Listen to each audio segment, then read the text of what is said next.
The elections and referendum in Moldova had results that were both expected and unexpected. The chances of President Sandu and her agenda winning were very slim. In recent years, the country hasn't shown significant success in any area of foreign or domestic policy. Yet Maia Sandu made it to the second round, which, however, does not promise her an easy victory. Unexpectedly, during the Moldovan voting, the European pressure to achieve results favorable to Brussels almost failed. In the second round of voting, the aggressive stance of the EU remains a factor, ensuring the unpredictability of the presidential election results. The presidential election voting secured 42% support for Maia Sandu and 26% for Alexandru Stoianoglu. They are now set to compete for victory in the second round, scheduled for November 3rd. The main intrigue, however, was the vote on amending the constitution to include Moldova's accession to the EU as a primary goal of its foreign and domestic policy. It's clear that the prospects for membership depend less on Chisinau and more on Brussels. Therefore, such a clause in the main law will be ceremonial, like the construction of communism in the Soviet constitution. The problem for Euro enthusiasts was also that the most convincing propagandist against them was the economy. For a long time, the country's economy was oriented towards cooperation with Eurasian countries, which allowed many citizens to maintain their livelihoods and well-being. But now we see that this practice is being replaced by a politicized course towards the EU, which offers nothing but seriously undermines both the economy and the social sphere of the country. The purpose of the plebiscite was to mobilize the pro-European electorate who were to vote for EU accession and simultaneously for Sandu. However, instead of helping the incumbent Moldovan president, the referendum significantly harmed her. Until the very last moment, it was unclear whether citizens would say yes. Moreover, they were pressured by all means, often quite unfairly. For example, by restricting the voting rights of citizens living in Russia. There, only 10,000 ballots were allocated for 500,000 Moldovans, and voting was allowed only at a few polling stations.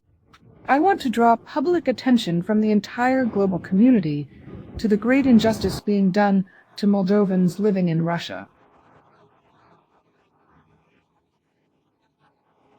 But even that wasn't enough. Observers noted surprising fluctuations in the results. By 11 p.m., after half the votes were counted, it was reported that 55% of Moldovans participating in the referendum voted against. Only 44% were in favor. It was reasonable to expect that the ratio of supporters and opponents would remain the same.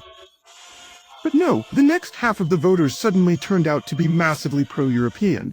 The lag of the supporters of European integration disappeared and they took the lead. However, with a negligible advantage, less than 1%. Accusations of manipulation against the Moldovan Central Election Commission are growing louder, which did not prevent the announcement of official results. Maia Sandu herself claims that her victory, almost equal to a defeat, was the result of interference by a foreign malicious will.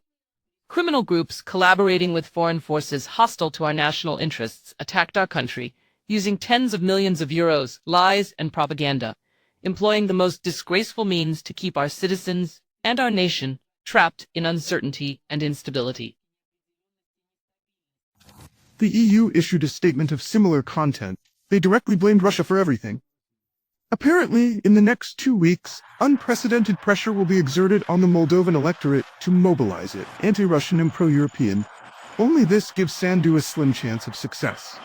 Her opponent, Stoianoglu, will receive the votes of all the losing candidates. This makes Sandu's victory almost impossible. At the same time, everyone understands that Moldova needs change. We hope that things will improve both economically and socially. We are waiting for the return of young people who have gone abroad and hope for the development of rural areas, villages, that are now falling into neglect. However, a change of president does not promise a change of course for Moldova. Politically and economically, the country is too dependent on the European Union. Moldova is surrounded by states that aggressively dictate an anti-Russian policy. Even softening the official rhetoric in Chisinau will be very difficult. The information preparation has already begun, suggesting that on November 3rd, from the media's perspective, either Sandu wins, or the treacherous hand of Moscow and Beijing, or someone else, Pyongyang for example, and then either pressure on the Central Election Commission, on the judiciary, or new elections, as was the case in Ukraine during the Orange Revolution, meaning a third round of elections or simply the start of a classic color revolution aimed at keeping Sandu in the presidential seat.